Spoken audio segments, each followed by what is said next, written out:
Hey everybody, welcome to the Power Hour of Love. I'm Charboil and this is Juan Solo, your host for tonight, coming at you guys, man. We're so excited to be here. We're excited to celebrate the upcoming release of Solo, man. That's happening this Friday. It's going to hit theaters, a new chapter in the Star Wars mythos, man. And we're kind of excited in the fact that it's taking it back a little bit, telling us a little bit of a backstory. I'm a little bit afraid of prequels, but, you know, Rogue One kind of got my hopes back up for him, man, so we're a little bit stoked about that, but we figured we didn't want to fill your head with jargon about Star Wars. That's going to be everywhere all week, but we did want to take a look at some fun and exciting Solo tactics that we wanted to throw at you.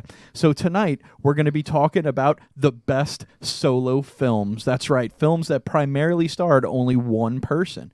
We're also going to be talking about the best games to play solo, man. Oh yeah. Because, you know, there's a lot of awesome games out there that are great two-player games, but sometimes it's great to just challenge yourself and be the manimal that we all are on the inside and take on these games solo, brother.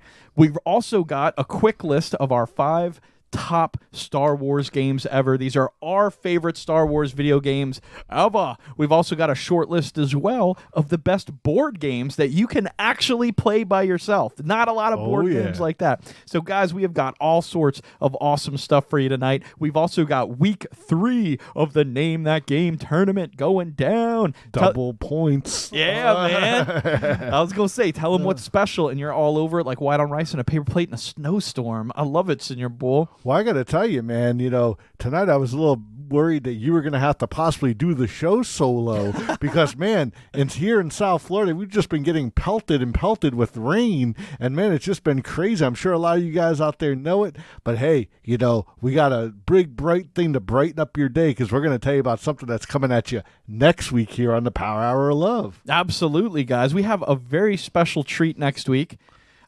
As you guys may or may not know, a few weeks back at the Daytona Beach Comic-Con, we got to meet and hang out with a lot of really, truly awesome people. One person we got to hang out with was Roland Mann, who is the creator and writer of Cat and Mouse. Oh, yeah, man. Yeah, Roland was a very nice guy to sit down and chat with us for a little bit. And, yeah, man, it was just very cool to get to meet him and hear some of his stories from his long history in the industry. Absolutely. I mean, he goes back to Malibu Comics. He's done work in Ultraverse. He was an editor at Marvel. I mean, he's had his hands in a lot of great stuff, and it was so awesome to get to talk to him and hear about his new exciting Kickstarter that he's got going on right now, and we wanted to tell you guys all about it, but Roland beat us to the punch, and he sent us an awesome video where he's going to tell you all about it. So without any further ado, let's give him the stage and see what he's got to say about Cat and Mouse, this kind of rebirth he's got coming up. Hey there, Power Hour of Love, Roland Mann coming to you. Thanks to my good pals there who give me the opportunity to come say hi to you and invite you to come back next week when the whole team, my whole art team for Cat and Mouse, the Kickstarter we're running, which is what we're trying to promote. The whole team will join me, Dean Zachary, penciler, Barb Kalberg, inker, and Kevin Gallagly, colorist. We will all join you next week live. Hopefully, can answer some fun questions for you, talk about our Kickstarter, which is heading into not quite the last week yet, but we're down to about the last 10 days. We're fully funded, so that's exciting, and now we're just working on some fun stretch goals. The last one, of course, the last one we've got, hopefully we can make that, but the last one being an enamel pin. We've already opened up bookmarks and stickers and things like that, and I've really got my eye on that enamel pin, so y'all come help us out, help us make that stretch goal. The lowest one we've got, obviously you can just toss in some money if you don't want anything, but we would love for everyone to at least maybe give it a shot. $4 gets you a PDF of the complete book. We'd love for you to grab it and read it. Give it a shot. If you don't know what Cat and Mouse is, Cat and Mouse, it's this kind of a reboot from series from the late 80s and early 90s. Ran with Malibu Comics, was in the top 10 black and white comics from Comic Shop News for about half of the run. Optioned by Hollywood, never went anywhere, but we still have some fun Hollywood talk. I can show you a little preview. This is not the book. This is just a little dummy copy we had printed up. We wanted to kind of get in sync with our printer, make sure everything was good to go. So you can see it's a good looking book. We're really excited about it. For those of you who love pencil work, We do have a graphite edition, which is going to be pencils with letters. So you can see Dean's got some fantastic stuff. So looking forward to talking with you next week live on the Power Hour of Love, guys. Thanks. Roland Mann out. Oh, man, absolutely, dude. We are so stoked to have Roland on the show next week, coming, to you guys also live, where you guys will also be able to ask him questions about this awesome upcoming rebirth of his cat and mouse comic, man. What an awesome... Thanks, Roland, for that great video. Absolutely, yeah. Thank you so much, man. We're so stoked to get to talk to you cats next week. And there's definitely just a wealth of knowledge between all these guys, from Kevin Gallagher having... become a digital map painter and a VFX artist. He's worked on things like Gotham and Agents of S.H.I.E.L.D. that's on TV now, so that's pretty awesome. They're all Malibu Comics alums, so they kind of all know each other from back in the day, but all of them have gone on, to work in DC and, just all sorts of different stuff, man. This is like a huge pool of talent, and I have to say, like, I totally sponsored it and got myself one of these graphite books he was talking about, because that sounded super cool. I know they have a lot of comics they put out nowadays with the blank covers, so you can get your own drawing on it. I'm going to get a whole book of my own drawing on it. You can too. Head over to his Kickstarter. Just look up Cat and Mouse. You guys will find it right away. And it looks awesome. They've also got some really high tier rewards on there that are epic, man. Because like I said, these are 4 guys who are in the industry and they know what they're doing. So they're actually offering some pledge rewards where you'll get to submit work to them and have a meeting with them, a kind of video conferencing thing, and talk to them about your work, how to get into the industry. They'll critique your work and give you feedback. And I mean, these are from experts in the field. You can't beat it, guys. So at the very least, join us next week. That's Monday the 28th, Memorial Day, man. Woo! Oh yeah, when we know you guys be partying and barbecuing and stuff. But man, definitely jump on here. It's gonna be so great to have these guys that are, at least it's just gonna be a wealth of knowledge. If you're a comic book fan or even an aspiring artist or writer, like, definitely you guys are not gonna want to miss this. It's gonna be a great episode. Yeah, you'll get to ask them questions live, because we'll be able to read them right out of the chat, man. So should be pretty cool, guys. We're super stoked. Again, thank you, Roland, and to your team. All you guys are awesome. Thanks so much. And while we're talking comics, man, before we get into the solo stuff, we got one more little comic info thing we want to talk about here, because bam, Deadpool's making that money, yo.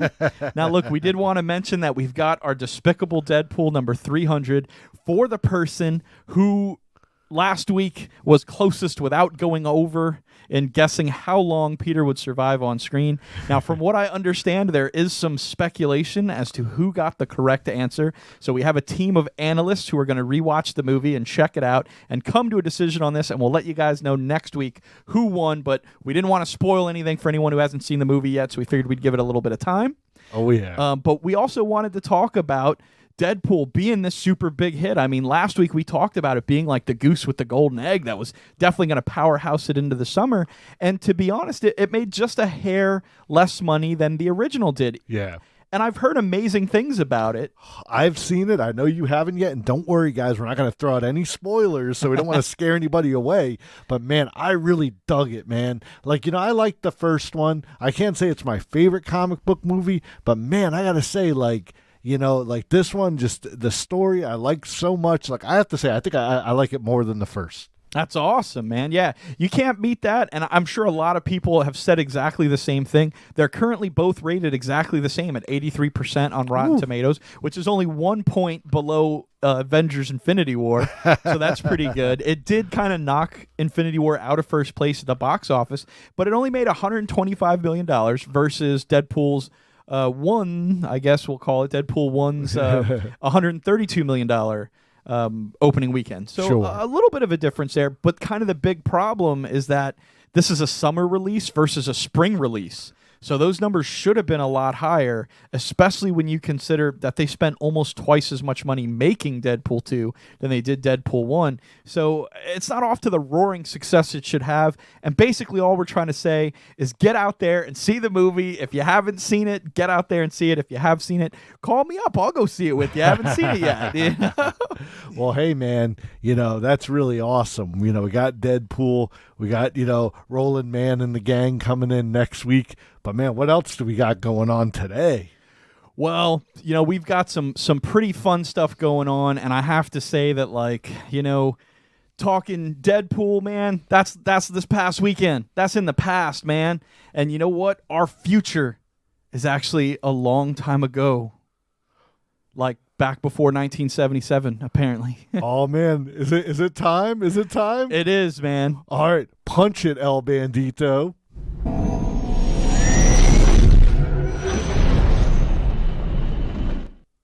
All right. We're here live coming at you from our studio in Coruscant, the fabulous city, well known for its, just stunning landscape. And it costs us quite a lot of money to rent a place here. So we hope you guys enjoy tonight's exciting episode. Throw us some love if you dig it.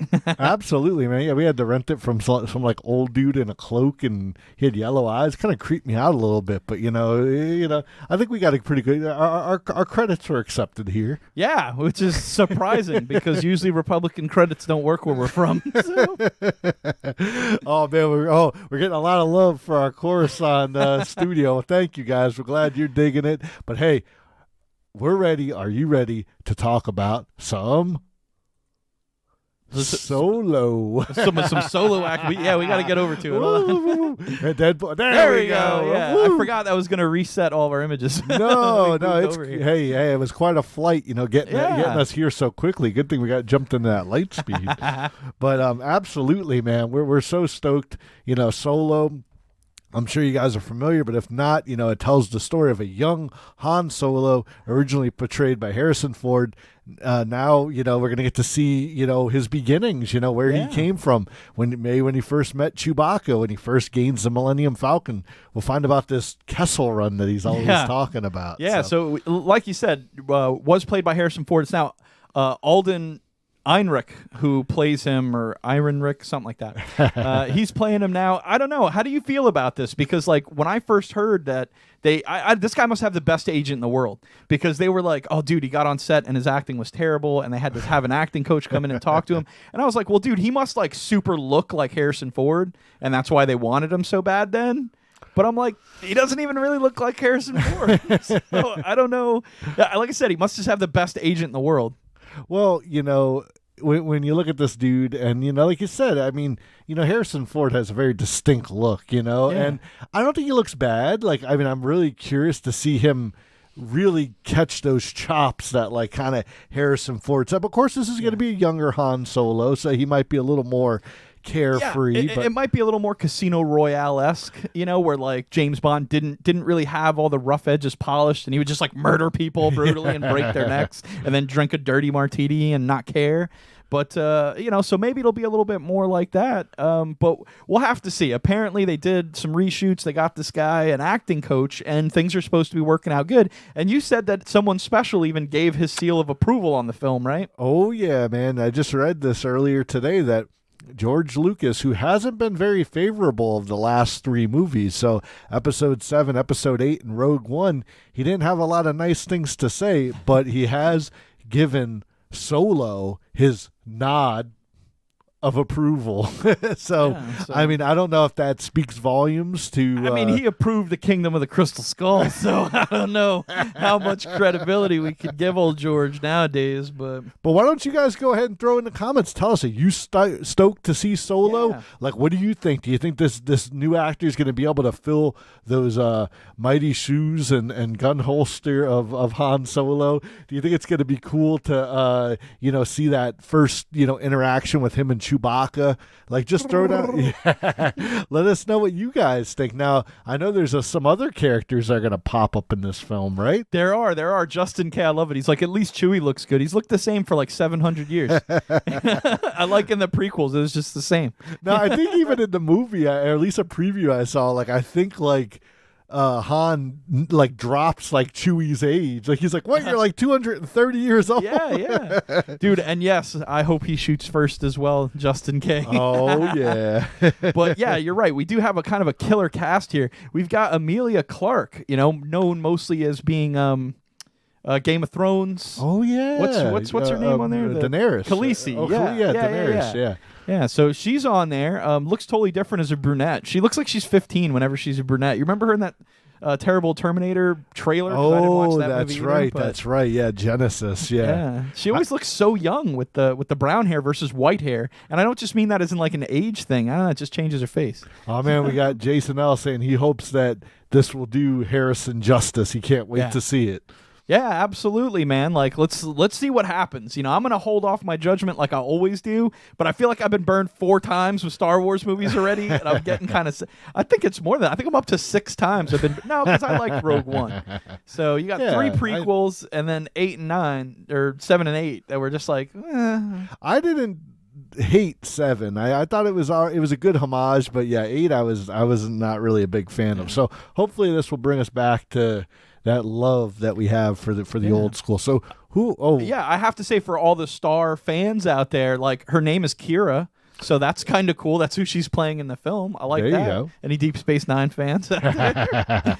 But we've also got, of course, Donald Glover coming in as Lando Calrissian, man. Now, that seems pretty dope, and I have to say, like, I don't know much about Donald Glover other than in this photo, he looks every bit as smooth as Lando Calrissian should look. I think so. I mean, I've seen a few of the trailers and heard him talk to Han and stuff, and it seems like, I don't want to say he's like a mentor, but he's definitely like I think he's the older of the two. Yeah, he's like more seasoned. Yeah, seasoned veteran that's going to kind of help show him the smuggler ropes. So, yeah. Well, last but not least, we have the ultimate mentor of the group here, Woody Harrelson, coming in, and I think his character's name was it Beckett? Or yes. Bennett? Maybe? Yeah. I just thought he was playing the guy from Zombieland. I thought he survived this long time ago. I think it's just Woody Harrelson. He's going to go in there and tend bar, hang out in the back. Hey, man, if he has like a natural born killers moment in this movie, that would be kind of fitting, you know? Yeah, no, that'd be pretty sick. I think I'd really like to see that. He shoots up a bar. But I have to say, I haven't seen much Woody Harrelson that I don't enjoy. I mean, he's pretty great in most stuff. So he may be kind of the shining light of this movie. I mean, he was in the Mockingbird, what were they? The Hunger Games. Yeah. And, I know he had a pretty I can't big say role. he didn't save that movie. So no, absolutely, man. Like you said, he's got some great acting roles under his belt, and man, like you know, it just I'm very curious to see where, like you said, he actually is like the mentor, the guy who kind of takes Han in or I don't know, adopts him or you know. Yeah, or just you know, I think he's like their Mystique, you know, that he like it just gets him in as part of the gang, you know. And he's like, yeah, you guys are like my guys. You're like sons to me because you steal from me. Cheryl Kay has a good thing. She's like, he better name drop some Twinkies. Yeah, he's gonna be out there looking for Twinkies, right? I wonder what the intergalactic. Ho-hos. Yeah, the intergalactic Twinkie, right? I think Hayden Christensen was the intergalactic Twink. That's pretty good. Yeah. Is Hayden Christensen going to show up in this? No. Well, again, we said before when we first heard about this that we're absolutely 100% convinced there will be a lightsaber in the movie. Like, it's going to happen. They're going to make some cockamamie thing about the Kessel Run where it's not really what you think it is. I don't know. It's just that every time you get kind of shown something, it gets taken away. With these Star Wars movies, man. Well, so I don't know. You know, one thing that I heard about Rogue One that really kind of was like, well, hey, that's cool that they kept with continuity. You know those scenes where you saw Vader in like his healing chamber? Yeah. That was actually Hayden Christensen. Oh, wow. Like supposedly he came in for like a couple hours of shooting and like, yeah, that is him standing there. I mean, you don't really see his face or anything, but I was like, well, hey, that's pretty cool. You know, I hear a lot of rumors like that a lot of different famous people play different parts. They say that Daniel Craig, who plays the current James Bond, was also a stormtrooper. Yes, because he just likes Star Wars. So I'm like, okay, I don't. Yeah. It was like when doesn't sound very credible, but maybe when Kylo was having one of his bitch fits in the 7th movie. Maybe that was him being like, "Oh shit!" I think that's his role. Yeah, I have a feeling Daniel Craig would just beat the shit out of Kylo Ren. Though. Maybe that's what he needs. Yeah, some father figure that would lay it to smack it down. You know. Oh, Party Man over here says that he has STDs in 12 systems. I mean, maybe that's Yeah, that's Woody why Harrelson. they're doing the Kessel Run for like Valtrex or something. It's his Woody. All right, enough Star Wars junk for tonight. What do you guys say we get into some games? What do you say we get into the Name That Game tournament, man? Oh, yeah, man. Let's drop it, man. We got a good group of folks in here, and we got a classic coming at you. Like we said, tonight is double points, guys, so they're not going to be really easy. These are tough. Yeah, they're pretty tough, but tough. Go ahead. We're going to give you some time to name this game. Yeah, and if you guys forgot, if you haven't joined us before, what we're going to do is we're going to throw up an image, a still image from some point in this game. You be the first one to type it in there. You be the second one, the third one, the 10th one to put in there, and you will get some credit. Right? There's a number of prizes we're going to give it at the end of the month, so make sure to drop your answer in there, man. Every answer counts, but every answer, the longer it takes, the less points you're going to get. So get ready, get your thumbs ready, get your fingers on the trigger. Here comes the picture. Bam! Oh, yeah. Like I said, we're going old school with this one, guys. Yeah, so this one is from a long time ago in a galaxy far, far away. It's not a Star Wars game. Don't kid me. Yeah. There were no ghosts in Star Wars. Well, actually, there were ghosts, weren't there? There were. Is that Yoda up there? That little. It is. It's Hayden Christensen coming back. There you go, man. There you go. Well, like we said, this is definitely. I wouldn't say it's as old as the first Star Wars movie. This game probably came out in like 1980, 1981. So just kind of throwing a few little hints out there. We know it's not. This one's a little tougher than the ones we've Look at this. out. I love my dad shouting out Dick Tracy. That was his favorite game on NES. Wow, there you go. That's definitely throwing some back. Yeah, my dad used to hate that game so much that when he'd finally get killed, he actually twisted one of those NES controllers in half one time. Oh my gosh. Just rah, into pieces. Because that game was such crap, like so many NES games are. Oh, why don't you throw the second picture up there and let's see. All right, we're going to have to go to picture number 2, huh? Oh, let's man. see. What do you guys think of this one? Maybe it's like the original Emoji Poo Monster. I don't know. It looks like you got a 1 over here, a 9 over there. You got a 2 right here. So all sorts of weird numbers and stuff going on. Uh-oh. Steve Z is saying Haunted House on the Atari. I was wondering if Steve Z had joined us yet tonight, And, man, we appreciate you giving everyone a chance, man, and trying to throw down some awesome throwbacks. But, yes, Steve Z is definitely correct. This is Haunted House for the original Atari. Yeah. So, awesome call out, Big Steve. I used to love this game. I'd say, I played an Atari before I played a Nintendo, and my brothers and sisters, just had tons and tons of games. But this one was just kind of cool because, what you do is you'd walk around, there's, those little set of eyes, but then occasionally, you'd hit your button, and it kind of made, your flashlight. So this is supposed to be, you're a person going through a haunted house, and the ghosts are trying to get you, but they get hurt by your little flashlight. I gotta say, these Atari guys made it happen. I mean, they weren't, beautiful, but they were a game. Absolutely. Well, we got a little question for you guys here. Like I said, it's definitely not super easy tonight, but in this game, you have to collect 3 pieces of something to form an item. What were you trying to form in this game to pretty much then escape the haunted house? I see Cheryl down there's got the right idea. She put haunted house for Atari. If you want some points, throw it down there, man. You still got time. Absolutely. Steve Z says, I still have this game. Dude. So hopefully he remembers what you're trying to collect and what you're trying to put together. Absolutely, man. It would be awesome if we can get some old Atari games on the Power Hour. Now, I know some of those old connectors and stuff like that might miracle some of that together, man. We'll have to get an emulator for that, because I know I played the old Atari. I actually got into games after that. I didn't get my first system until I was 10 or 11 or something, and the NES was already out. But I actually got a Sega Master System. That was my first gaming system, and then I ended up playing just Atari with friends and stuff after playing the NES. So that's an impossible step backwards where you're just this is going to make my brain explode. How weird this is. I remember playing E.T. Oh, just being oh no. What? It's What the is worst. this?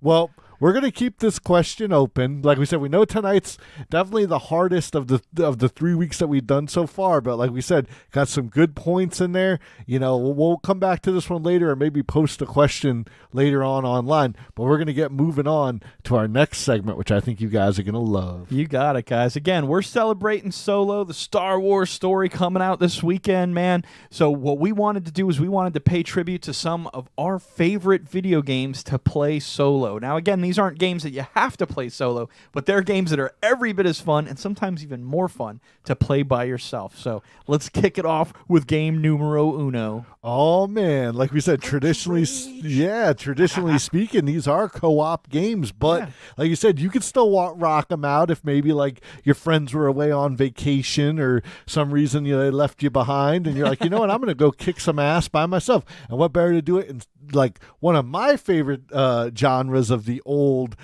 gaming eras was the beat 'em ups. Yeah. So yeah, man, Streets of Rage definitely tops that list. I know we had it on to name that game a few weeks ago, man, and definitely dropping it. Tell us if you guys have played Streets of Rage. Fred M., if you're out there, man, I know which one you're going to say, but man, tell us what your favorite Streets of Rage game was and who your favorite character was.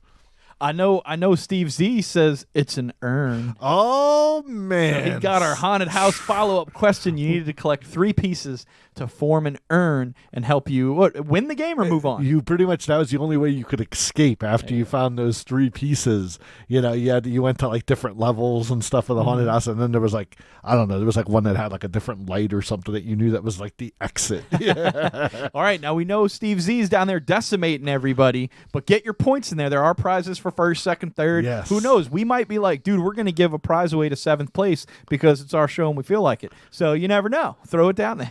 Oh, man, I see Eric G in there calling out some beat 'em up. X-Men Arcade. Absolutely, man. You remember Colossus? Oh! That was the best, dude. Man. It was so good. Like, actually, El Bandito and I got to play that on, what was it, Xbox 360? It was the Xbox 360, the arcade thing that they had. I remember that was one of the first arcade games I played where I heard it talking to me. Like, it was just like, you'd have like Pyro be like, I'm going to burn you alive and stuff like that. But hey, if you love that beat 'em up, why don't we show them the next beat 'em up that's on our list here? Oh yeah, man. Let's do it. I just saw Jason L. real quick said he wants to give a shout out to Big Dog Comics for the awesome gifts they won last week, man. And he wanted to say thanks so much for them. So definitely, Captain Joel, thank you for that. We went out and we got this, of course, from him up there at Big Dog Comics, this Despicable Deadpool, the Legacy number 300 that we're going to be giving out next week, man. So definitely, thanks a bunch, Joel. You're the best, man. And let's move on to the next game. One of my favorites, the indisputable king of beat-em-up games, Teenage Mutant Ninja Turtles, technically Part 2. Oh, yeah, you know it, man. Actually, if you want to get real technical, I think this actually might be Turtles in Time. Oh, is that what this image is from? Yes. Okay, yes. I got But no, you're right. That same style kind of followed all those games, and they were just so hot in the arcade, man. Yeah, so because the first one was the one that you looked down on it. It was an overhead one. And it was kind of weird, and then it would turn side-scrolly and was like you had to jump, but not really, so it was kind of goofy. But but yeah, this style of beat 'em up, I mean, this was iconic, man. I mean, I think everybody you knew had this game growing up, and everybody played it a ton. I mean, I can remember right off the top of my head, having not played this game in like at least 10 years, that there's like a pizza box with a bomb on it, and if you touch it, it explodes. And there's like one that you get and you swing around and circle. Is that the same one? No, you got it, man. Yeah, no, the bomb one blows you up, right? Yeah, you're nailing it, man. Yeah, no, you had the special powers one, man. This game just had so much fun, and if you had some buddies to play with, it was awesome. But it was also a great one to try to play by yourself and see how far you could get. Yeah. I don't know if you could actually beat it by yourself because they got pretty tough towards the end. I bet you there are some people out there that can. Those people that they beat Super Mario Brothers in like 3.5 minutes. Oh yeah, that's true. There are some cats out there that are pretty. I will say this: the first Ninja Turtles game. You remember when you would die, like. And you'd die 2 or 3 times, and then that turtle would be out, and you had to play as Raphael now or Leonardo now, and you'd have to go through each turtle and get them killed before you had a game over. Oh, yeah. That was also a great game to play solo. Oh, totally, sure. You got to play as every turtle. That was very cool, man. Oh, and I see Cheryl dropping in a thing for Fred here saying that Skate was his favorite player to play in Streets of Rage. Nice. That was actually like a 12-year-old kid on a pair of rollerblades. Nice. And he's just kicking ass. And that game wasn't just like, oh, the people can't, like, I mean, these grown dudes are like punching this little kid and stuff. But it was just such a great game, man. It really got you stoked. It's still one of those things. It's like, okay, so the Teenage Mutant Ninja Turtles were still teenagers. Yes. And all these grown-ups were just kicking the shit out of them. But remember, the foot soldiers in these games were like robots. Yeah, not the traditional comic book, ninja guys. Yeah, they were the cartoon robots, which were cool because, then you can murder them, and not ever feel bad. So that's totally fine. But speaking of just murdering people in the streets and not feeling bad, oh, yeah. you can't not talk about Double Dragon, man. We're talking classic here. This is definitely the arcade version, but man, we know that, once again, I know Fred M's out there, man. I know we rocked this game on the NES for hours, man. It was just such a great beat 'em up, but also same thing, controversial. The opening scene, like your girlfriend character standing there and this guy comes up and just punches her in the stomach and carries her away. It was like, what the hell is going on in this game? That's like the original Japanese dialogue was like, so you're pregnant with another man's baby, huh? Now, who knows, man? This stuff was crazy back then. All I know is I saw this movie before I ever played this game and was like, nope. Yeah, that movie was pretty bad, man. Honestly, most of those like from the 90s. That's why I think anything that was adapted from a movie, with the very slim exception of Super Mario Brothers, because there's just a hair of it that's not terrible, even though most of it's super bad. But John Leguizamo playing Luigi with no mustache, I think, has always been my biggest complaint but again, Bob Hoskins as Mario is like, you couldn't have done any better. And you even kind of got to give Dennis Hopper some Koopa credit, because he was a little Bowsery there when he turned into a dinosaur at the end. You're like, he did. What? They did have the little ba-bomb. Yeah, that was like I love the Goombas. When he played his little harmonica or whatever. Like twice the size of Mario. Yeah, it was kind of weird. Oh, Cheryl saying, what is this? Where's Waldo? Yeah, this is kind of like this isn't what the original game fighting looked like. I just thought this was a really cool image. It has a Bobo up there. He was like this really big dude that you had to fight. But hey, let's throw the next game on there. Another game we talked about recently.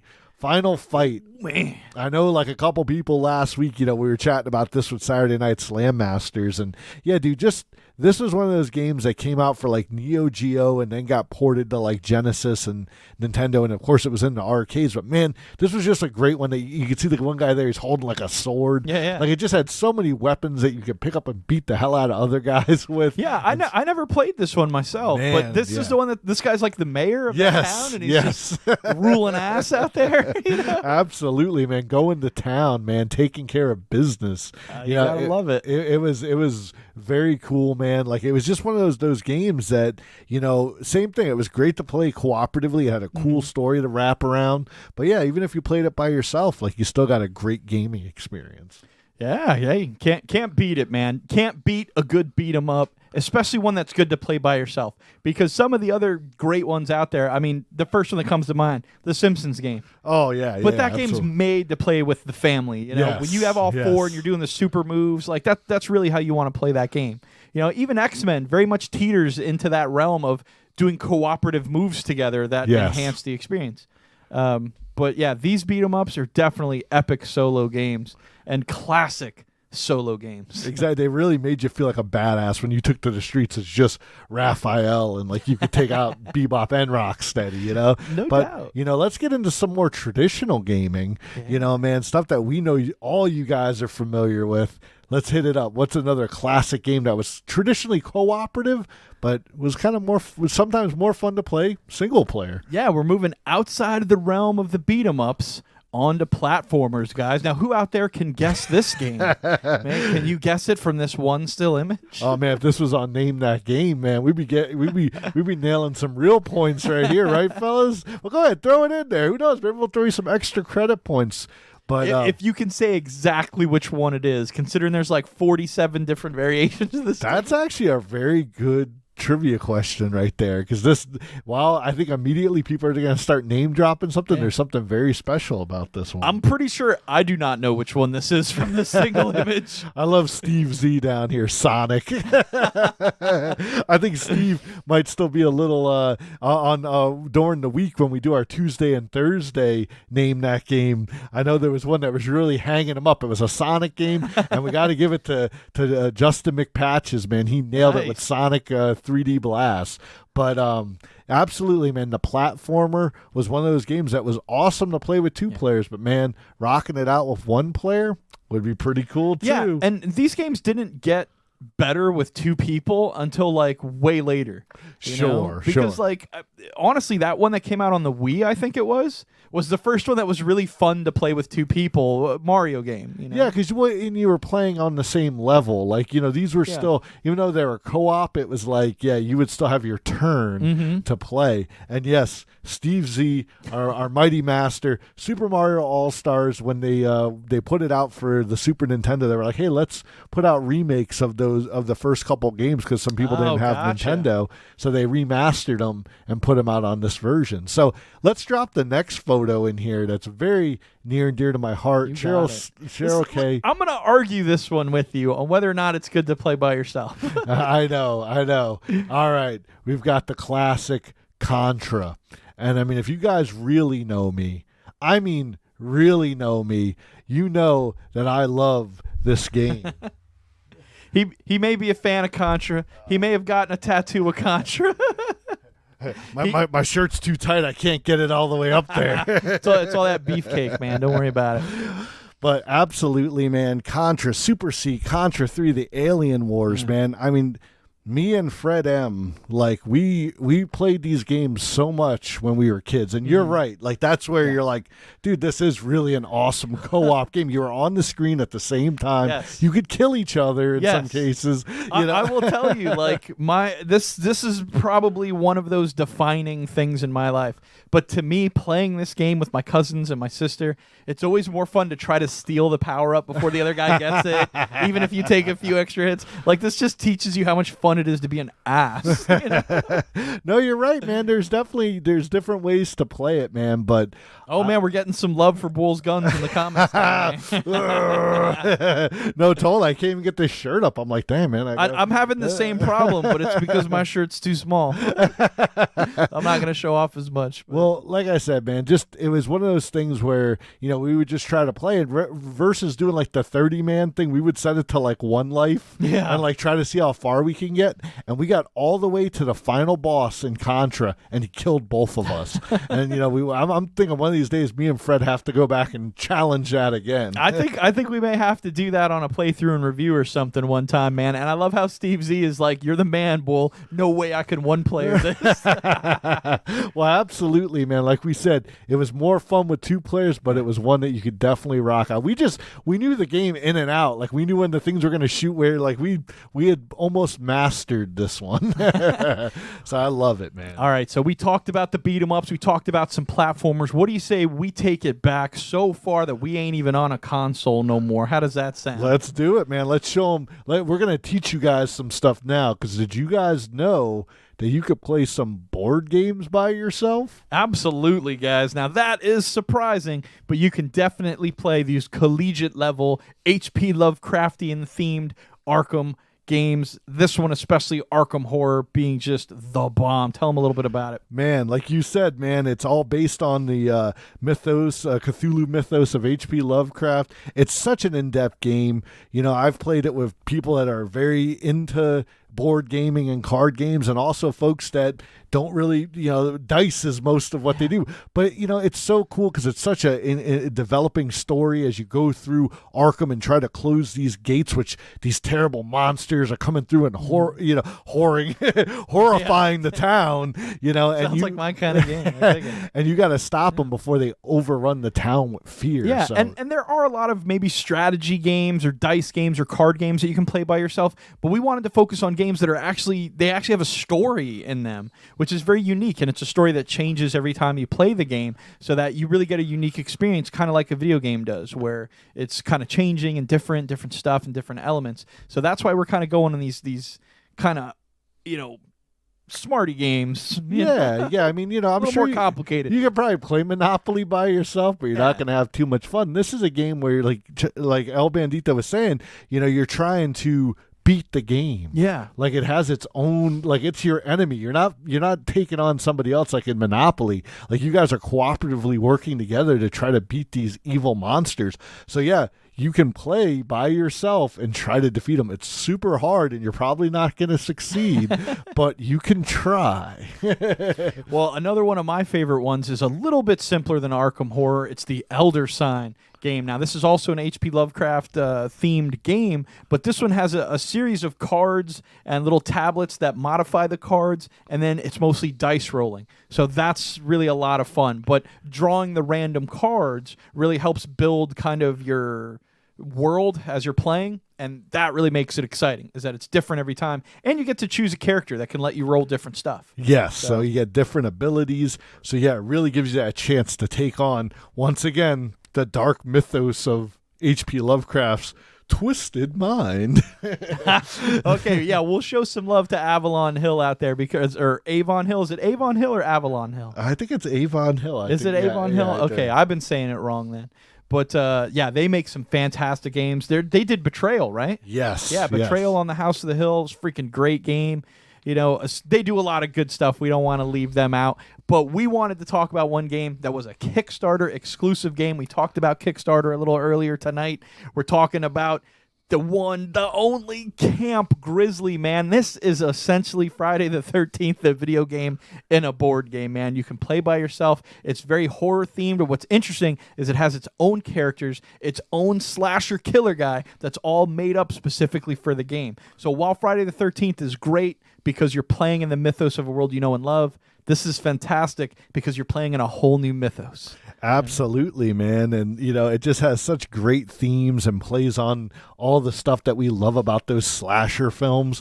But, man, like, what really surprises me, it's also, once again, a great game to play with friends. Yes. But there's actually a rule set where you can play by yourself and you're taking on the killer and you're trying to go around and, like, save the other counselors. And when you save them, they become part of, like, your arsenal. Yeah. Like, then you get to play as them, too. So it's kind of like you build up almost like your army. Yeah, like your own team of guys who go out there and kick some bad guy butt. Absolutely. So it's very cool, the varying things. I know they're planning on some really awesome expansions coming out real soon, so we'll definitely be talking about Camp Grizzly more later as we get, you know, closer to Halloween and more Friday the 13th, one in July. But yeah, absolutely, man, just a great game. And like you said, Kickstarter, you know, it's not always the big it's super guys. fun. All the pieces are really nice. It's kind of a pricier game, but it's because everything in it is made so nice, man. It's really good. And again, the story is different every single time, and you get all these different, like, they're not counselors that you play as, but almost like NPC counselors, where they're like kids at the camp and stuff that you have to save. And they have other NPCs that are cards that you draw, and they're like a cop guy and a gardener, and maybe this guy will get killed, or maybe he'll try to kill you because he's nuts. Who knows? But I know this. You mentioned this having everything in it that we love about the horror genre, and I think the cover speaks volumes about everything I love about horror games, and it's definitely got that in it, so that's fun. Steve Z throws out Uno. I can play Uno by yourself. I'd like to play with the Camp Grizzly girl by myself. But hey, you know, you guys have been so awesome. Thanks for joining us for our video game and board game, but now it's time for you to name that game. What do you guys think? Well, you'll be able to earn some extra points real quick. You know, we gave you guys a little bit of a warm-up there at the beginning. Now we kind of got your feet wet with a bunch of games we helped you out with, but now it's up to you to say the name of that game as fast as you can in the comments below. Without any further ado, here it comes. Are you ready? Oh, yeah. Look at this, man. Some first-person shooter action. We're obviously jumping up a little bit past the days of Atari here.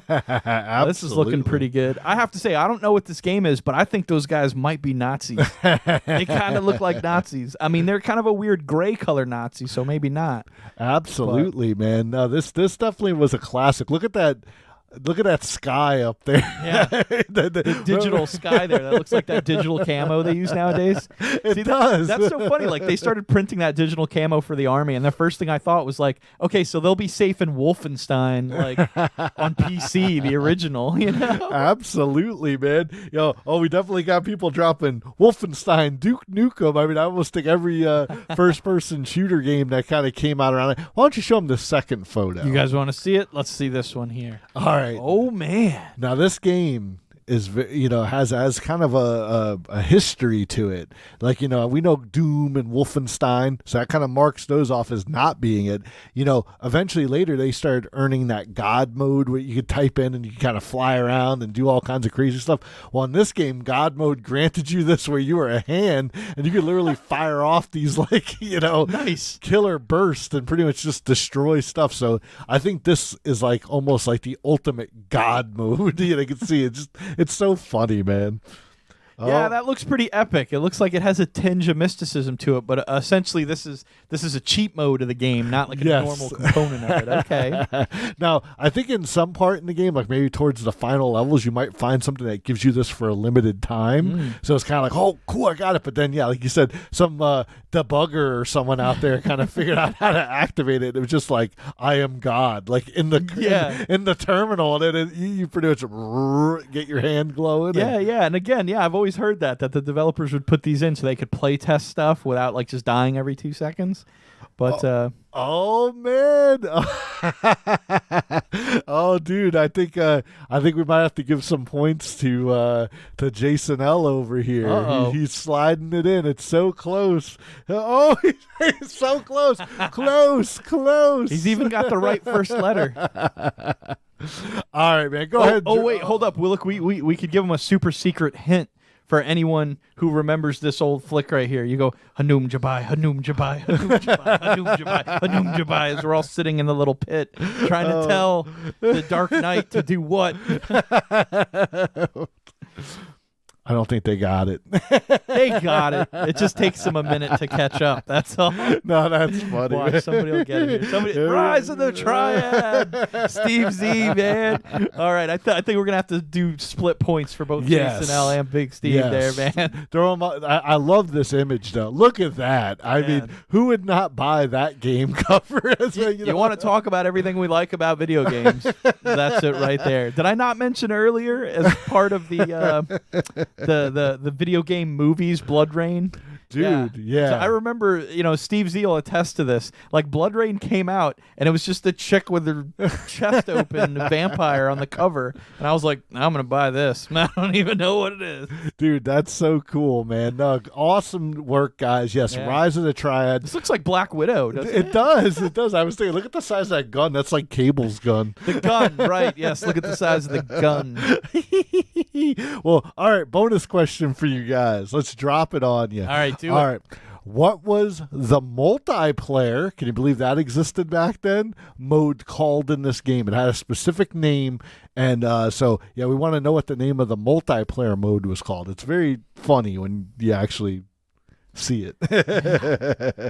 Yes, absolutely, Jason L. This was only available, as far as I know, on PC.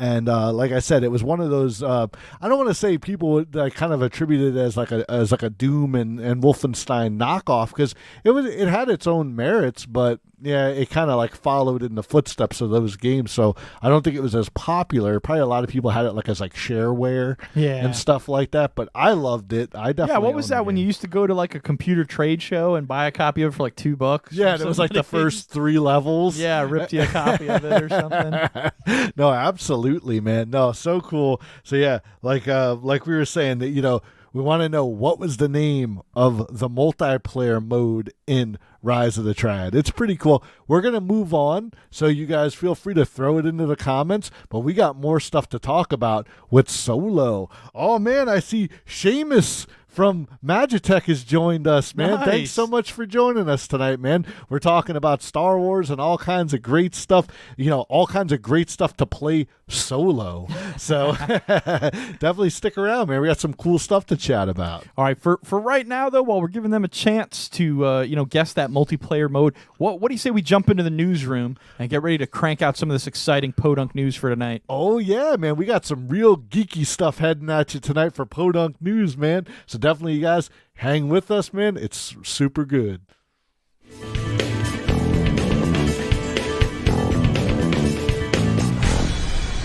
PoDunk News. Waka waka wah. Oh, yeah, man. It's time for us to deliver you guys some of the craziest and geekiest news out there, which you know you guys will love, and we definitely love. Absolutely, guys. And I'm stoked about this first story. I think it's actually pretty cool, man. Maybe you guys heard it, but they just announced earlier today that the new Spider-Man Homecoming film coming out in 2019 will feature Mysterio, man. Quentin Beck himself. One of my favorite Spidey villains because he was so versatile in what he could throw at Spider-Man. You know, you never knew if it was an illusion or some big robot thing like from the set of a movie. Man, it was just so cool, all the stuff Mysterio would throw. So I can't wait to see what they do in the movies. Heck yeah, man. And it's funny because, like, back in the day, it was all an illusion that Jake Gyllenhaal was going to get to play Spider-Man. He was really stoked about it, but it was kind of an unfortunate circumstance that I think he was glad to have avoided, because on the filming of Seabiscuit, Tobey Maguire actually got hurt. You know, I think he got, back injury, something like that, and they didn't think he'd be able to make it to the set to do Spider-Man 2, so they thought about replacing him with Jake Gyllenhaal, and ever since, Gyllenhaal's been trying to get in to the mythos of Spider-Man somewhere, and it looks like he's finally going to get his chance because it looks like he's their pick to take on the mantle of Mysterio. Now, hey, man, I know we were talking about before the show, and I know you want to drop this, or even I think we want to throw a question out there. Yeah, right? let's do it as a question, man. Everyone, we love you guys' participation, man. And yes, we definitely see Steve Z and Jason L throwing in combat was the name of the multiplayer mode. We'll definitely get you guys some points. I'm going to throw up a scorecard tomorrow afternoon so you guys know how many points you've been accruing. So definitely keep that up. But go ahead, throw that question at him. You got it, Mysterio. Man. All right. So this is a mysterious question. But though unreleased, Sam Raimi did have plans for his Spider-Man 4 film, right? Now, he wanted it to feature Mysterio, but he also wanted Mysterio to already be a character that was in the continuity of previous Spider-Man films that he had produced. So do you guys know who it was that was going to take up the mantle of Mysterio in Sam Raimi's original vision for him? A little hint is that he definitely appeared in every single movie. Yeah. All right, guys. But what's really cool about this, what's really cool about Mysterio even showing up in the first place, is that they've already said that Michael Keaton will reprise his role in some capacity as Adrian Toomes, a.k.a. the Vulture, in the upcoming Homecoming sequel. But you couple him, the Vulture, with Mysterio, with the Scorpion, with the Shocker, and we're only 2 cats away from a Sinister Six, guys. So this may actually happen. We may finally get that awesome Sinister Six movie we've all been waiting for and all been hoping for and all been hoping Sony wouldn't do. And it looks like Marvel's actually going to do it. So, dude, that looks epic. I hope we get a really good Doc Ock story. He was always kind of the leader of the team. We kind of seen him already, so I understand if they cut it down a little bit. But I think a third Homecoming film with the very young, very green Tom Holland Spider-Man would just be epic, man. I think that'd be so good. Dude, look at your quite. Look at Eric I see G. that. Eric G's like, is it Stan Lee that's gonna play Mysterio? I think he would, like, if they would have went with like old man Vulture, like back, in the Sam Raimi time, that would have been kind of cool to kind of have Stan Lee play the Adrian Toomes. But it's just I do see him as a Mysterio because he's so theatrical, like.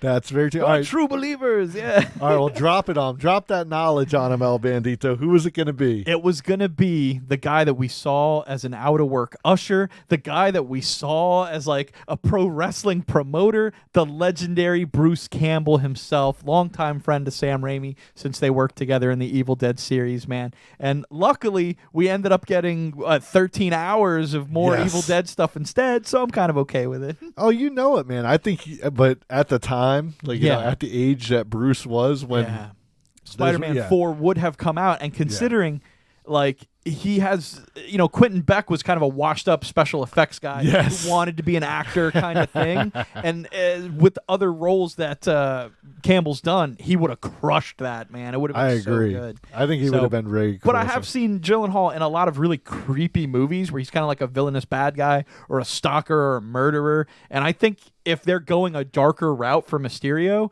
I know Gyllenhaal's got the chops to really make him creep, dude. So it, man. It ought to be fun. Can't wait, man. So as you guys could see, repping the, heard this news, had to rep the Spider-Man tonight, but yeah, we got some more cool stories coming your way that all intermingle in the geeky world. You know it, guys, man. We're going straight up Marvel right here, brother. We're talking about Luke Cage Season 2. It's going to continue its awesome cameos by R&B and rap musician legends. Tell them who they've got coming back. Tell them who they've got making their first appearance. Oh, man. Well, Faith Evans will definitely return. You know, she appeared in the first season. Now, if you guys haven't watched Luke Cage, go do yourself a favor and check it out. It's so good. See it. But there's a specific club in the movie where a lot of these artists are appearing in, and also in other things like when they have like radio stations and stuff. But she was performing on one of the episodes. She's going to be back, but not just joining her in that episode, but throughout the upcoming season 2, we got Ghostface Killah, Wu-Tang Clan alumni, New York City, of course, perfect place to have him show up. Stephen Marley, one of Bob Marley's children, definitely he'll be rocking out. And, one of the godfathers of hip-hop himself, KRS-One, is going to be popping up on Luke Cage. Can't beat it, man. It sounds like they're pulling out all the stops to really just make it an awesome and fun season and really kind of show their roots in New York, which I love. You know it, man. Why don't you tell them when they can catch Luke Cage on Netflix? You got it, guys. It's just right around the corner. If you haven't caught Season 2 of Jessica Jones, run out there and catch up on that because June 22nd, Luke Cage Season 2 will be coming at you. Oh, yeah, man. Let's keep it rolling, man. What's coming at them next? Bam! Oh, yeah, man. I know there's a lot of people out there that are waiting for this game. They've been waiting and waiting about 12 years for a numeric sequel to the Kingdom Hearts 2, but Square Enix swears that they will give the release date for Kingdom Hearts 3 during their press conference at E3 this year. That's going to take place on June 11th. And while at like the Disney 23 Expo that they do earlier this year, they said it's coming in 2018. Okay. So, I mean, who knows? Maybe it's going to be released in July. Maybe it's going to be released in December. But supposedly, we're going to find out real soon where Sora, Donald, and Goofy are going to be traveling next. I don't care what they say. I'll believe it when I see it. I know when it's on a shelf at GameStop, then we can talk Square Enix. I know you've been saying it. I know you got that same thing going for Red Dead Redemption 2. Yeah, exactly, man. Now, one thing I know you're definitely going to be stoked about, El Bandito, is that in this game, they're actually going to visit like a Marvel world. Yeah, I don't know if you're going that's to team pretty up with Iron Man and stuff. So we'll see what happens in Kingdom Hearts 3. Yeah, I have to say, pretty much all those Marvel-themed games that come out for Xbox, they're like the bomb. My nephew's got most of them. They're just super fun, man. Oh, yeah. But all right, let's wrap up some news real quick here, talking about the ACW, man, Atomic Wrestling Entertainment out here. You know it, man. It's going to be Malice and Mayhem on this upcoming Friday, May 25th, man. Doors open up at 7 o'clock. It's up at the Space Coast Convention Center in Cocoa, and tickets will run you about $20 for general admission. But if you really want to check out the show, they recommend buying your tickets online because this one might sell out.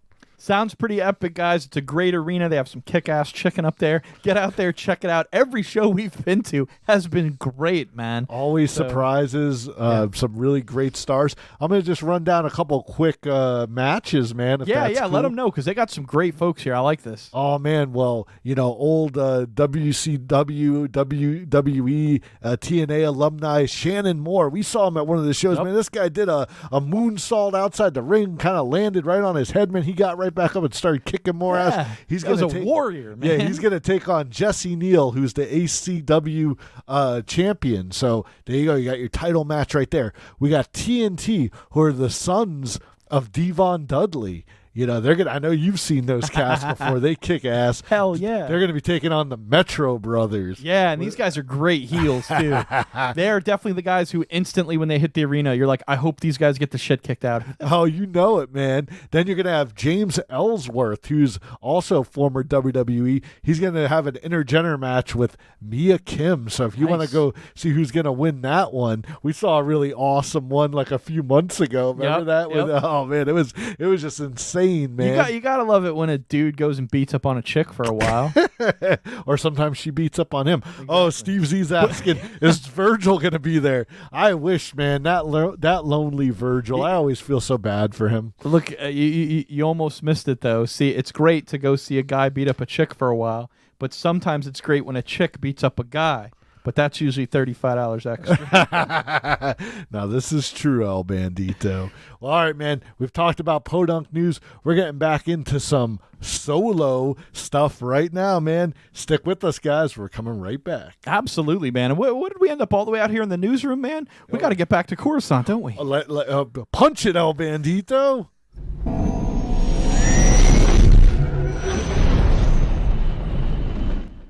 That's awesome, man. We'll probably never get to use that again, so we had to do it one more time. I don't know if Disney has their way. We might be using that pretty often since they're putting out one of these every year. Yeah, or they might shut us down for using that. That's true. Hey, Disney, we're right in your backyard. So I know, we're repping out. you guys. Come on. It's educational. We're teaching people about solo stuff. You know it, man. Yeah, So all it's good. kinds of solos. But yeah, this Friday, man, Solo's coming out. Should be a lot of fun. And we're going to talk to you guys about some other really, really, really fun stuff here. And I totally didn't write it down, so that's great. But we'll go off the pictures. It'll be a surprise for me as much as for you guys. Hey, so how about that? The gang loves to throw down their knowledge, too, when they see stuff pop up. So let's do it. All right. Bang. Okay, we're talking about the best films that star only one actor for the majority of the film. So right? they're solo. They're solo performances. These are usually very difficult movies, man. They're pretty weird. They're pretty wild. This one here is Moon, right? Now, Moon stars this guy here. Maybe you guys know who he is. This is Sam Rockwell. You might know him as Justin Hammer from the Iron Man 2, man. Oh, yeah. But Sam Rockwell does some great stuff. He was the president in The Hitchhiker's Guide to the Galaxy, man. Oh, so funny, man. Yeah, he's just a great actor. I love this guy in so much different stuff. He just came off that 3 Billboards in Epping, Missouri or whatever movie that just won a bunch of awards and stuff. So, yeah, very talented guy, super good. But he's very kind of like a quirky, bizarre guy. And he's actually trapped.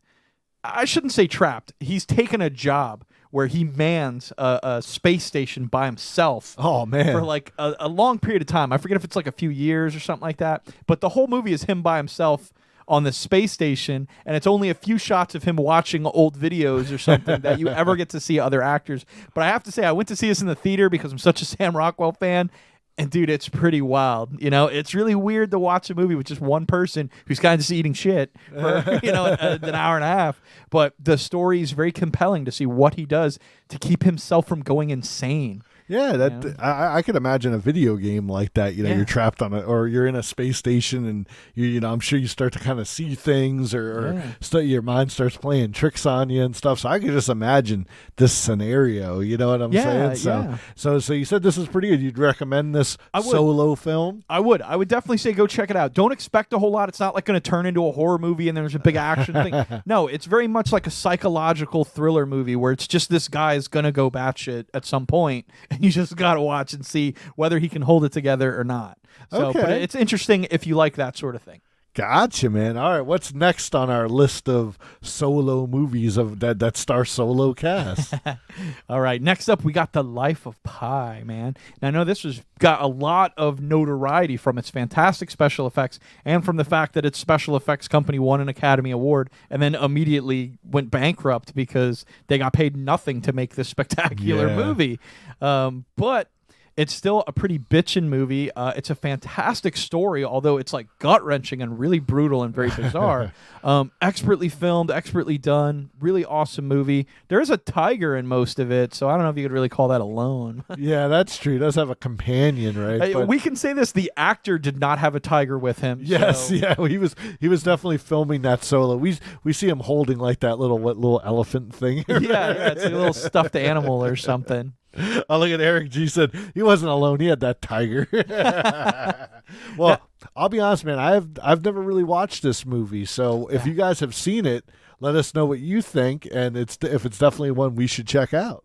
Well, definitely Steve Z giving a shout out for Gravity, right? Now, I haven't seen that movie yet, regardless of the fact that I'm an insane Sandra Bullock fan. I actually have like the Miss Congeniality cutout from when we used to work together back in the day. And like my family buys me like weird special editions of their movies because I'm such a fan. But I didn't go see Gravity because I was like, oh man, she's in danger, and it scared me. But I have to get out there and I got to check that one out. I haven't seen it yet though. But I really thought there was other people in the movie. I didn't realize she was completely alone through the whole thing, or for the majority of it. Because you're right, like at the beginning and end of movies, there's always going to be a couple of people that pop up somewhere. Absolutely. They have to. But a primarily solo performance, I didn't even think about that movie, and I'll definitely have to check that one out. But for our number one pick of the best solo film, Steve Z, you're all over it, dude. Castaway, man. This is just, look what I've created. I have made fire. Wilson. It's so good. It's so memorable. My mom actually bought a copy of the DVD that came with an antenna topper of Wilson, so you could find your car and you could put it on your antenna and walk through the parking lot being like, Wilson. That's pretty hilarious, man. I mean, it was just one of those movies that I remember when he has to like knock his own tooth out. Yes. Because oh my gosh, just the thought of that. Like, I think every time I get a toothache, I'm kind of like, well, at least I'm not Tom Hanks. Like, my dad hates dentists, right? Like, he's terrified of them, and I know why, because he took me to his dentist when I was a kid, because the guy was like immortal and just survived off the power of evils that he pulled teeth out of kids' head and he drank their tears or something. I don't know. But yeah, this going to the dentist sucks. But my dad saw this movie and had a bad like tooth and was like, dude, I'm gonna do that, and just busted out of my own head. Shit. Dude, my dad literally knocked himself out in our house because he took and whammed himself with a hammer in the tooth. So totally don't try to do that. Oh my god. Your teeth are a lot stronger than you think, and they're connected to your brain pan. So. Yeah, absolutely, man. No, definitely. I don't think it was ever anything that I've ever been like, yeah, let me give that a shot. But I mean, this was pretty much what my dad looked like an hour later when he woke up. He's like, oh, that's got to be super bad for you. Oh my gosh.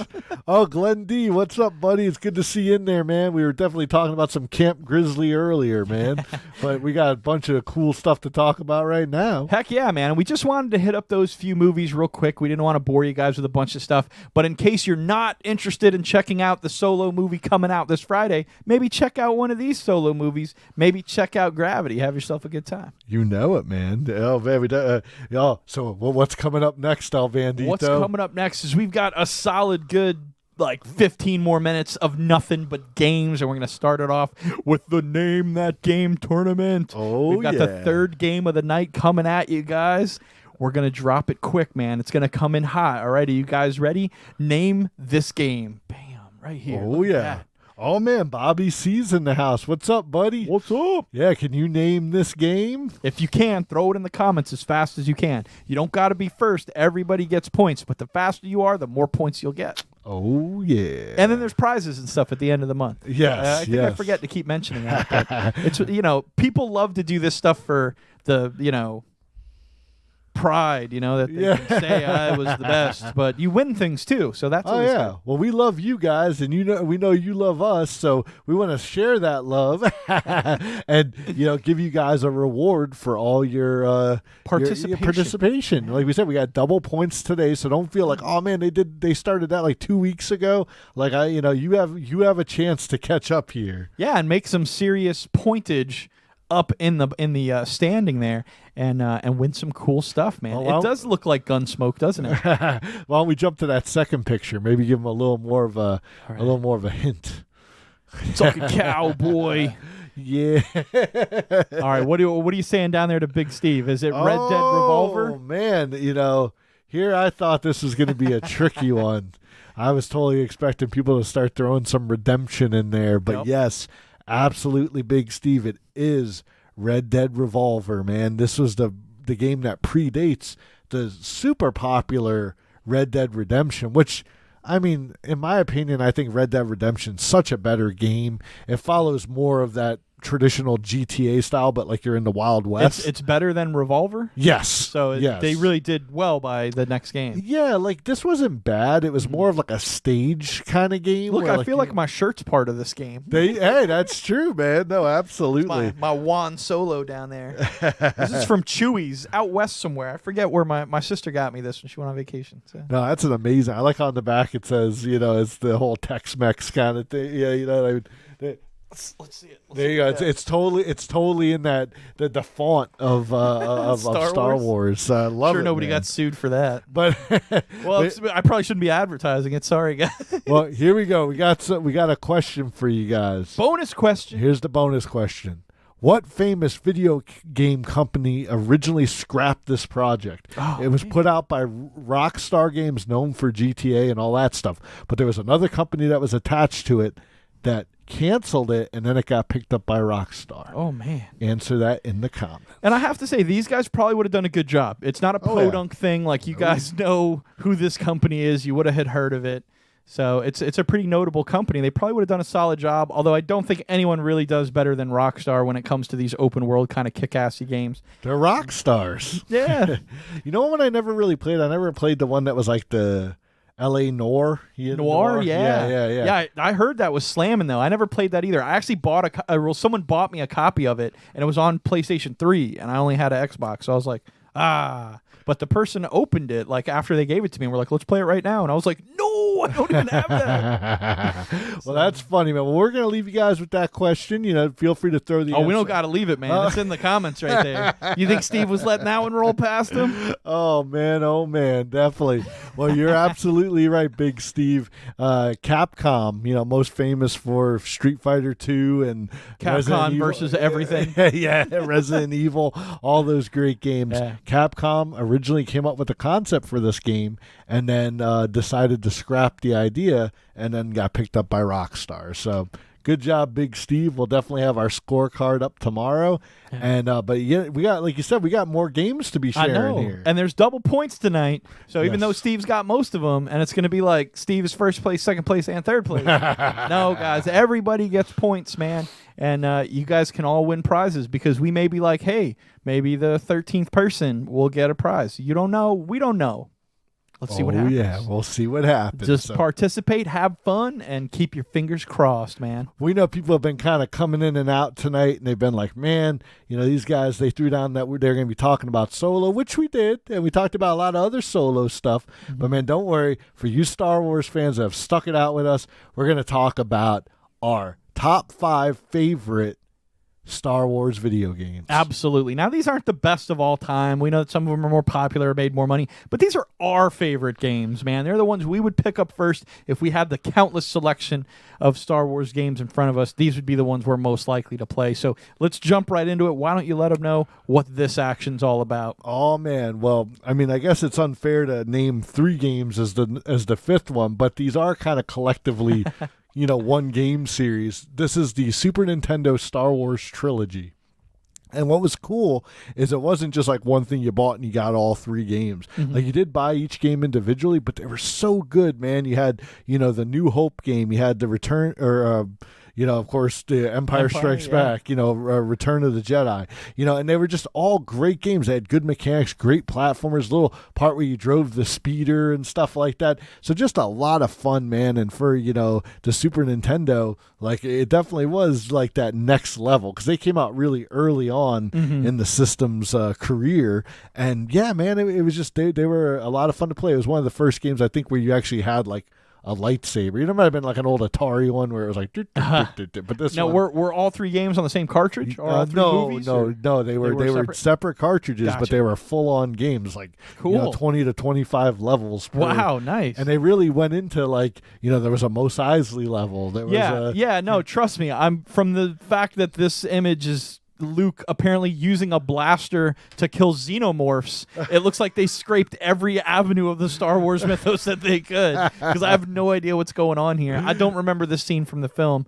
Maybe this is like when like his uncle got raised from the dead and came back as a burned monster, and then he had to shoot him down. Was that a scene in the movie? Well, they definitely, I mean, okay, I don't want to say that they followed it exactly, but at least every scene that was in the movie, they felt like they had to like create some level that replicated that. You know, like I said, it was still Super Nintendo, so it was coming on the heels of whatever they did in Back to the Future and NES, that they were still like, we got to spread these things out a little bit. And even when you got to N64, like GoldenEye was mostly the game, but then there was like a level in there where like he was kidnapped and put in an underground complex in a prison, and like the girl was there, and you're like, what? That had like nothing to do with it.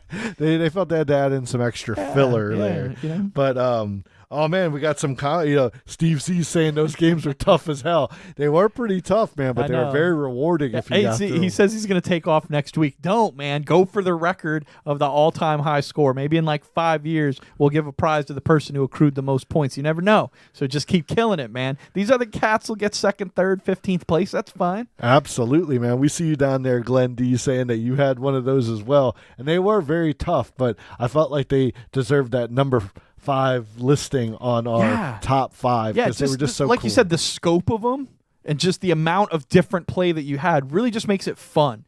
And we had a bit of contention on this one whether or not we were going to go with Lego Star Wars. Yes. Because Lego Star Wars is the same thing. It encompasses the entire mythos. It's very accurate. You can do force powers in that, which is really cool, and build little things. But ultimately, it's like that's so almost repetitive because it's more like a kid's game. Yeah. We would still rather play this. That's much more challenging. It seems like you can't die in Lego Star Wars, you're just there to play the story. More of an experience versus... Yeah, and it's like if I wanted the experience, like I can play the game for 19 hours or I can watch the movies in 6. Just watch the movie. Absolutely, man. But hey, let's roll on to number 4. You got it, guys. All right, throw in the comments what you guys think it is, man. What do you think our picks are going to be? Well, man, I know everyone, we're probably going to divide the crowd here because some people are going to say Dark Forces 1 was better, and other people are going to say, no, Dark Forces 2 was better. Well, I'd have to say that Dark Forces 2 Jedi Knight was probably like one of my favorite Star Wars games until we get to number 1 on this list. And man, because it was the game where, you actually got to be a Jedi. I mean, now again, in that Super Nintendo one, you were playing as Luke, but this was like a newer character, or he was from the books or something. Mm-hmm. But yeah, man, you got a lightsaber. I don't want to hear about any novelizations. But not in the beginning. But at first you had just a blaster. You could also be in first player mode. So like even when you got your lightsaber, you're holding it like in first person. Nice. So I mean, that's pretty cool. It was cool that you could switch between it. It had all the great characters, appearances from like AT-88, like classic bounty hunter, stormtroopers. I don't know where this actually falls like in the canon, like if it's after Return of the Jedi, but it was great because you were fighting other like Sith folks. Wasn't this guy like trained by Vader or something? So he was Kyle Katarn, so I think he was more of like a Luke student, but he did, or maybe he trained with Mara Jade. I'd have to check on that one. I'm sure Kelly Jade would be able to drop that. No doubt, she's got the knowledge when it comes to that stuff, man. But yeah, definitely this one I really enjoyed. Also, the Force powers. I don't know if it was ever released on like any of the consoles, but I know on the computer you'd play it with the keyboard, and like number 1 through 10 was like all your different force powers, and the different things you did in the game would cause you to like gain like dark side or light side points. So you'd gain like the Sith powers versus the the light side and stuff. So I mean, it was just a lot of fun. It was one of the first games I played where it had all those options. I'm pretty sure they ported this over to the Wii. And when you played, like, you could use the nunchuck to do the force powers, but it never worked for shit. Oh, man. Well, that's I could be wrong on that, but I'm pretty sure I had this game on the Wii, and it sucked on the Wii, and I did not like it. So this was another one where you were like Dark Forces 2, and I was like, dude, Battlefront 2. Now, definitely you're right. Like, we are kind of really scraping the older classics on this one. They're just, it's the fact that they're classic. Like Battlefront is so much like Wildlands or Call of Duty that you're like, is that really something unique to Star Wars versus Dark Forces? It's like, okay, maybe you can argue Skyrim's kind of like this, but how many games are like that? You know it, man. Well, I think regardless of what you guys think about Dark Forces, I think we could all agree on number 3. Boom, we're talking Star Wars Rogue Squadron, man. Now, what did this used to be on? Because I don't think I've ever played this. Same thing. I know we're giving a lot of love to the PC generation here, but I always knew it classically as a PC game. Mm-hmm. But I'm pretty sure there were some ports to some of those early, like, Sega Saturn, PlayStation. I'm sure Steve Z could drop some of that knowledge on us. Well, because I remember they used to have an X-Wing game. Now, this isn't that, right? No, that was like a sequel to this. This was kind of like the one that really kind of brought in Steve Z saying that N64 definitely had Rogue Squadron. But yeah, that makes sense because it looks very much like Star Fox, you know? Absolutely, man. And that was kind of the thing. I think, once they made Star Fox, they were like, hey, man, we could do this. Yeah, we could do a Star Wars game like this where you're in the X-Wing, you know? Yeah. And man, this was just so much fun. Same thing, I know you could go into the cockpit and kind of get that view too, like that first person view of like you being in there. Yeah. I mean, I know there was like flight simulators before this game, but this was like probably my first flight simulator in space. I'll tell you guys, I'm pretty sure that X-Wing is the sister game to this game, the penultimate flight simulator, TIE Fighter, man. I cannot tell you how many hours I logged into this. Specifically bought my first computer joystick with 82,000 buttons just so I could destroy in this game, and it's an absolute blast. I still think it's like the hands down best flight simulator ever, man. They had TIE Fighter, TIE Fighter 2. They had the X-Wing one, and like it played the same. So I think that was more of a sister to this than it had anything to do with Rogue Squadron.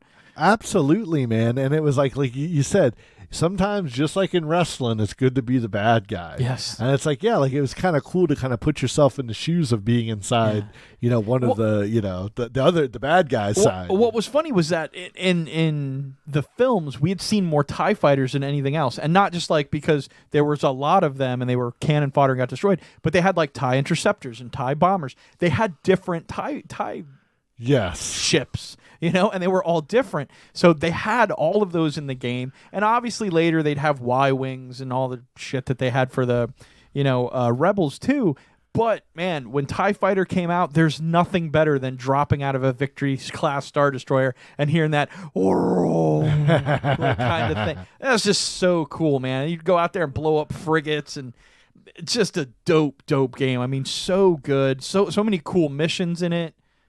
Loved it, man. Super good game. I'm loving all the nostalgia that's getting thrown into the comments down here. We got Glenn D talking about the joysticks back at Comp USA and Best Buy. Man, absolutely. I remember when there was actually 2 video game stores in the mall, and like you go between the one with who has Electronic this Boutique. Now there you go, man. Electronic Boutique was the jam. I'm kind of sorry they disappeared. And like you said, it was like they had their console side, and then they had their PC gaming side. So and when you bought a game there, it was still in the wrapper. Oh, yeah. GameStop.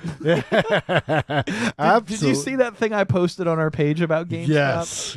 All right, you guys got to go noodle around on the Power Hour page there, man. There's some fun GameStop stuff if you like bashing them. Steve Z says, #1 better be Shadows of the Empire. What did I tell you before the show started? All right. Well, we're going to throw this one down, but give us a chance to defend ourselves. All right, I'm going to have to say that Knights of the Old Republic is my #1 favorite Star Wars game. I just felt that, in the game you could go, it kind of like took what, Jedi Knight introduced and really gave you all the different avenues to be able to be a Sith, be a Jedi Knight, and look at this. I mean, it even introduced stuff that was brought in the later movies, the dual wielding, the Darth Maul, the Darth Maul one. You had all those options, and it was set so far back that anything they told really didn't have like an active conflict, in the storyline. Steve Z says he's done. He's leaving. Hey, I'll say, like, I never played Knights of the Old Republic. I never played Shadows of the Empire. I was going to go TIE Fighter #1. So. EB Games, R.I.P. Absolutely. Look, Steve's like, don't try to change the subject. Yeah, right. Paul. No, go ahead. Put in the comments why Shadows of the Empire should have been #1. Let us know why you think that, and. Yeah, absolutely. Give us some fill. I know when we were talking, like you said, before the show got started, we kind of went back and forth on a couple of choices, like we were saying with like the Lego, and I said, man. But ultimately, I have heard so much good stuff of Knights of the Old Republic, and I do not know what Shadows of the Empire is. Well, I remember that Shadows actually takes place like between Empire and Jedi. Like, Okay. and you're playing Dash Rendar, and he's like sent on a special mission by Luke and stuff like that. So it has Isn't that kid from The Incredibles? Dash Rendar. Like I said, I don't think he was ever in. Like, they never really made a sequel. Yeah. I mean, I know there was like a book series and stuff like that. So I know it's branched off to a lot of other things. But yeah, it was like a N64 exclusive. I remember I had to borrow Mr. Fusion's N64 so I could even play it. Okay. And I could not beat the AT-88 battle. You're fighting him in like a junkyard, and like I couldn't beat him. Like I fought him like 90 times. I still didn't beat him. So this is probably why it's not on my favorite list. That's why I was like, which one did you like better? And he's like, Knights of the Old Republic.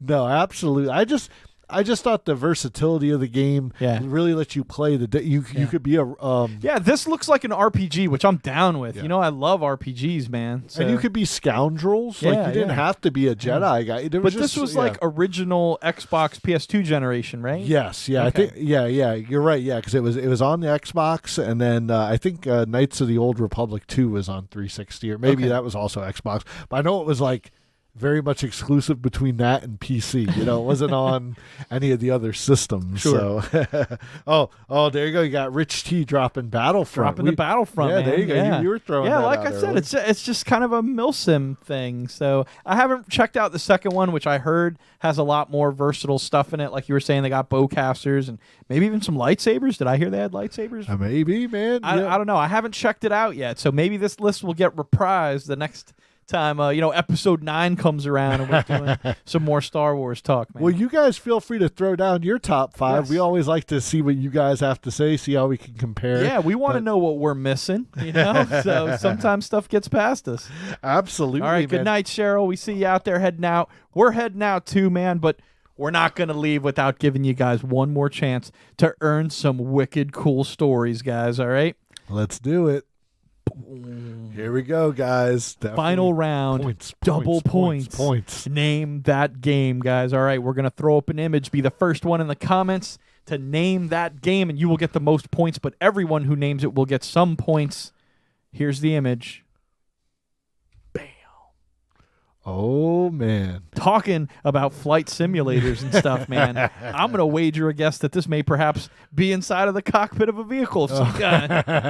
Absolutely, El Bandito. And man, you want to talk about PC and early, PS1 and stuff like that. This is right in there. We kind of did go a little classic this week with the Name That Game. Dude, I like how Steve Z's like, cool side story, bro. Hoth battle, Slave One, Boba Fett fight, Starship battles, ride a swoop, etc. Get out of here, man. He's just dumping on you, bro.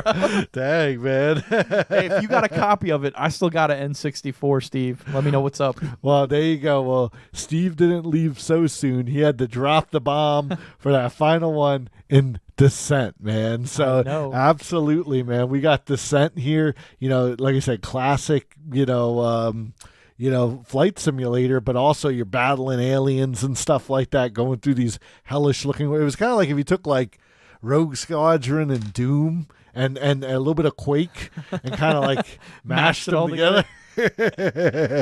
and then that's what you'd pretty much end up with in Descent. Glenn D, that was all. It was also available on the PS1, so it was like one of the launch titles and stuff like that. So it really showed off some of the power that the PlayStation original had to offer. All right, guys. But yeah, go ahead and drop the name of that game in the comments. You'll get yourself some points at the end of the month. The people who have the most points will win all sorts of different prizes, guys. So throw it in there. Also, stick with us on Instagram, on our Facebook, and stuff like that, where we do these all throughout the week, mostly on Tuesdays and Thursdays. Check it out. Guys, earn some points all week long, man, and you'll win yourself some cool prizes at the end of the month. So it's super fun. But we've got one last chance, one last question, one bonus question. Hit them with it. Oh, yeah. Well, this one, we've talked about all the classics. Now we're going to drop something on you. What's the name of the upcoming prequel to Descent due out in fall 2018? Oh, man. Coming out soon. Oh, So they're making a prequel just like Solo. See how these things all go full circle, man. You know it. Oh, man, I see Eric G. He's like, well, there it is. Man, I got to tell you, Eric G., like a few months ago, we were talking about games, and you were like, is that Descent? So I was like, dude, I have a feeling Eric G's gonna freaking nail this one, man.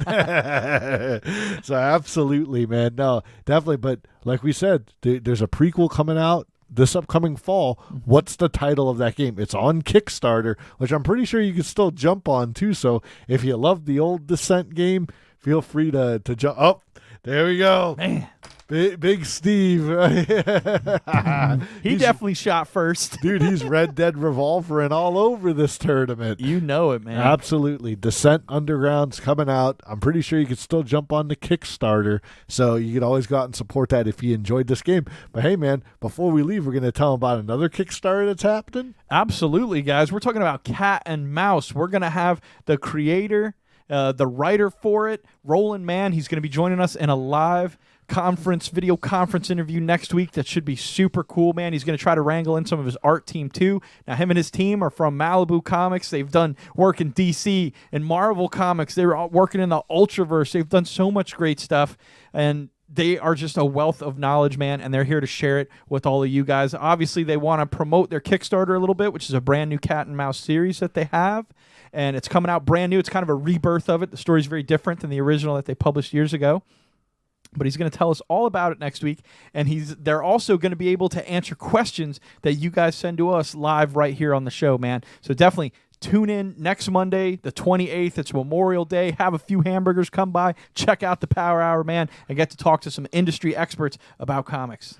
Absolutely, man. I can't wait. I'm super stoked. I was always a fan of all those old Malibu books, man. Yeah. We're talking like, Men in Black. I know they had a Street Fighter 2 comic, man. Malibu had a bunch of great stuff. Always awesome, detailed artwork, Yes. man. And like I know earlier we played that video, man, and he was showing off a little bit of what they put in there, and I'm so stoked to talk. You guys should be too. We hope you guys join us next week, and definitely, go out and enjoy Solo over the long weekend. Absolutely. Even if you have to go by yourself. Because it's Solo, Well, thanks, fellas. Next week we're still going to be pounding out some more Name That Game too. So just rock and roll with us and have a fun and safe week, and we'll catch you next time. Absolutely, guys. All right. Have a good weekend. Stay safe. We'll see you soon. Yeah.